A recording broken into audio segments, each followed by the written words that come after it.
2026 বিশ্বকাপের ফাইনালে খুব কাছে গিয়েও শিরোপা জিততে পারেনি আর্জেন্টিনা। স্পেনের কাছে অতিরিক্ত সময়ে হেরে বিশ্বকাপ জয়ের স্বপ্ন অপূর্ণই থেকে গেছে লিওনেল মেসি ও তার সতীর্থদের। তবে সেই হতাশার মধ্যেই 2030 বিশ্বকাপকে সামনে রেখে বড় এক সুখবর পেয়েছে আর্জেন্টিনা।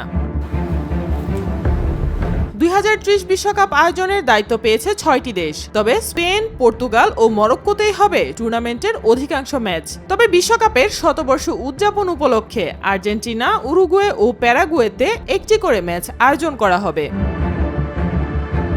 সহ আয়োজক হিসেবে এই 3 দক্ষিণ আমেরিকান দেশ সরাসরি 2030 বিশ্বকাপে খেলার সুযোগ পাবে। ফলে আর্জেন্টিনাকে কঠিন বাছাই পর্ব পেরিয়ে মূল পর্বে জায়গা করে নেয়ার চাপ নিতে হবে না। আর্জেন্টিনার ম্যাচটি আয়োজনের জন্য প্রস্তুত করা হচ্ছে বুয়েন্স আইরেসের ঐতিহাসিক এস্তাদিও মনুমেন্টালকে। 1930 সালের প্রথম বিশ্বকাপের ফাইনালিস্ট হওয়ার ঐতিহাসিক স্মৃতির সঙ্গে মিল রেখেই শতবর্ষের এই আসরে আর্জেন্টিনার মাঠে একটি ম্যাচ আয়োজনের সুযোগ রাখা হয়েছে।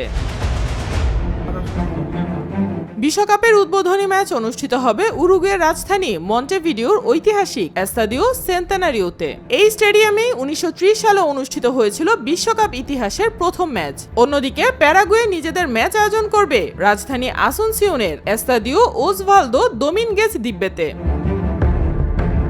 বিশ্বকাপের শতবর্ষ উপলক্ষে আয়োজিত 2030 সালের এই বিশেষ আসর তাই আর্জেন্টিনার জন্য হতে যাচ্ছে একেবারেই ভিন্ন অভিজ্ঞতার। একদিকে বাছাই পর্বের ঝামেলা ছাড়াই মূল টুর্নামেন্টে জায়গা নিশ্চিত করার সুবিধা, অন্যদিকে নিজেদের মাটিতে বিশ্বকাপের ম্যাচ আয়োজন। সব মিলিয়ে 2030 বিশ্বকাপে বড় এক সুবিধাই পেতে চলেছে 2022-এর বিশ্ব চ্যাম্পিয়নরা। সাইমা আক্তার, নিরপেক্ষ। নিরপেক্ষ, সত্য প্রকাশে আপোষহীন।